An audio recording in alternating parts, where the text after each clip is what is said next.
के ठेकेदार, अब कोई आदमी कह रहा है राजपूत के ठेकेदार।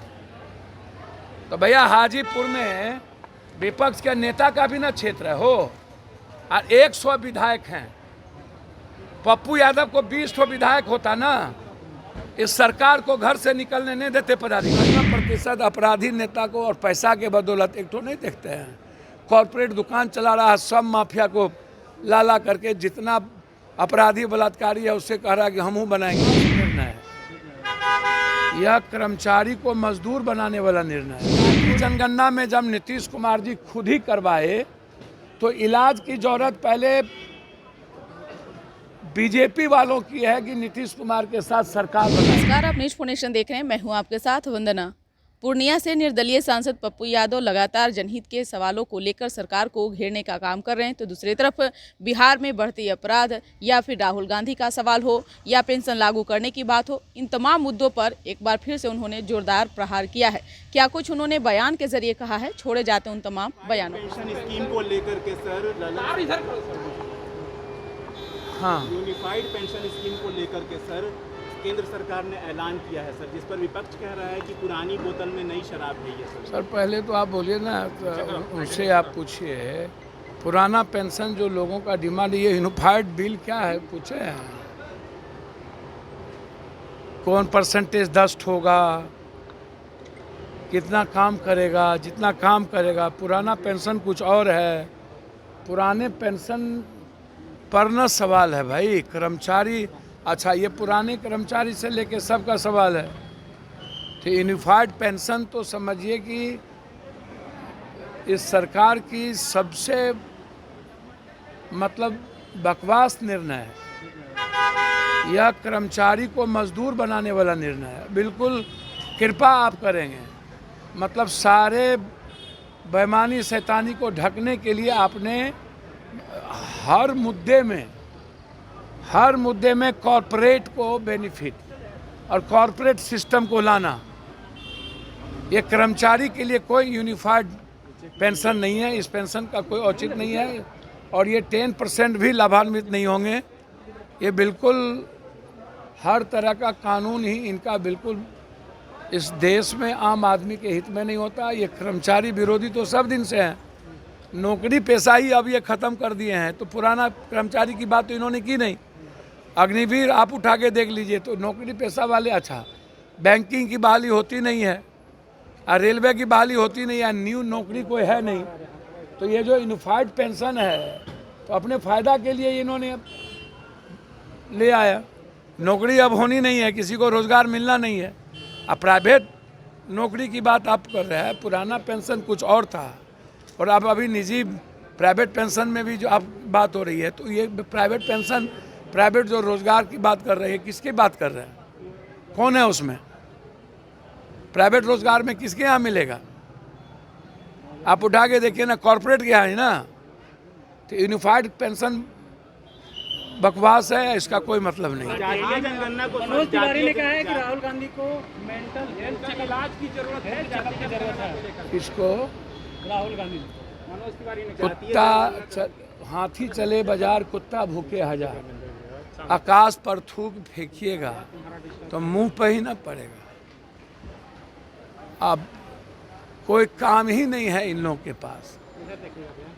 हिंदू मुसलमान के आधार पर और बैकवर्ड फॉरवर्ड के आधार पर ये चुनाव जीतते हैं। ये लोग हर बातों में नेहरू, राहुल गांधी, तो हमको तो कभी कभी डर लगता है कि जो लोग ऐसी बात करते हैं, क्या उनके घर में राहुल गांधी के लोग ही घूमेंगे क्या? उसके अंगना में राहुल गांधी का सब कुछ दिया हुआ है क्या? राहुल गांधी जी को किसकी ज़रूरत है, किसकी ज़रूरत नहीं है? राहुल गांधी जी सक्षम है अपना इलाज कराने के लिए, ठीक है ना।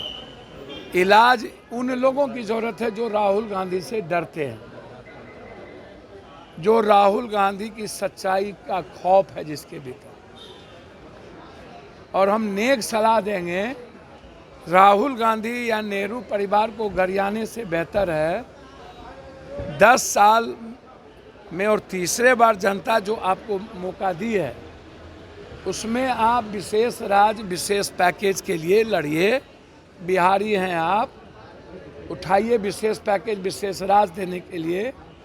ST SC बिल पर जो आज EBC OBC पर जो हमला है, लेटरल एग्जामिनेशन को लेके सारे OBC और EBC के बच्चों को जो मारने की तैयारी है उसकी चर्चा करिए। और एक तो पहले ही OBC को क्रीमी लेयर में आपने झगड़ा लगा के मार दिया, अब ST SC में क्रीमी लेयर ला करके आप ST SC को ख़त्म करना चाहते हैं।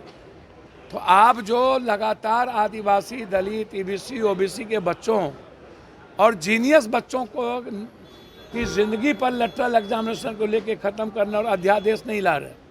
67% जो आरक्षण इस सदन ने लाया था, नीतीश कुमार जी एंड गवर्नमेंट, तो हम जानना चाहेंगे उस पर अध्यादेश क्यों नहीं आया।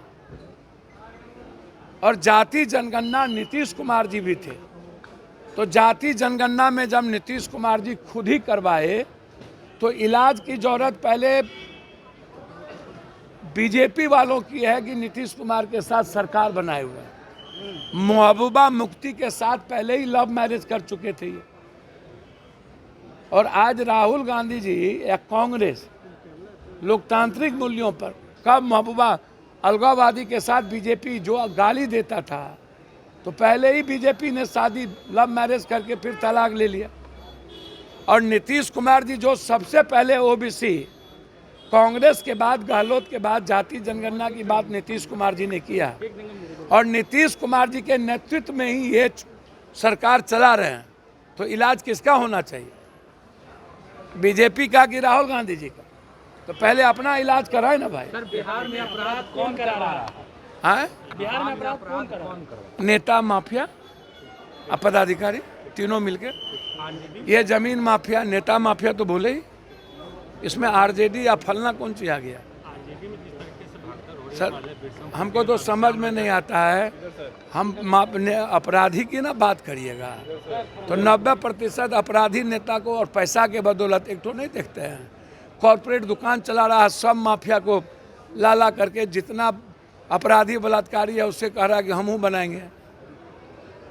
तो आप देख नहीं रहे हैं। कल हम गए हाजीपुर, दोनों बच्चे का मर्डर हुआ, उसमें कह दिया बेटा इसका मोहब्बत करता था इसलिए गोली मार दिया। तो मोहब्बत करने को आप क्या मतलब, कोई मोहब्बत कर रहा है इसलिए गोली मार दिया जाए, ये जस्टिफाई है? आप हमको बताइए ना। अब बेटा यदि किसी से मोहब्बत किया तो बाप को गोली मारिएगा, और वो भी जस्टिफाई है? और एक लड़का जो 18 साल जिसको आप गोली मारे हाजीपुर में, उसको भी आपने कह दिया ये मोहब्बत है। हमको बता दीजिए कि कोई आदमी कह रहा है यादव के ठेकेदार, और कोई आदमी कह रहा है राजपूत के ठेकेदार। तो भैया हाजीपुर में विपक्ष के नेता का भी ना क्षेत्र है हो, और 100 विधायक हैं। पप्पू यादव को 20 विधायक होता ना, इस सरकार को घर से निकलने नहीं देते पदाधिकारी, और हिम्मत होता गरीब पर जुल्म कर लेना, बलात्कार कर लेना। 100 विधायक के बाद हाजीपुर आपका घर है। नित्यानंद बाबू भी यादव के कहते हम नेता है, वोट लेते हैं, कहाँ गए? चिराग बाबू के हैं। तो हमने कहा कि जब आप सुरक्षित और आवाज़ उठा ही नहीं सकते, डेली मौत पर मौत हो रही है, मर्डर पर मर्डर हो रहा है, तो आप हमको बताइए ना। मैं आप ही से पूछता हूँ कि इससे अच्छा है ये नेता लोग जो घर में बैठ के मजे लेते हैं और हिम्मत नहीं होती है किसी की मदद करने की, तो आम आदमी से ज़्यादा बेहतर है कि आम आदमी तो बचे, नेता लोग बच के क्या करेंगे?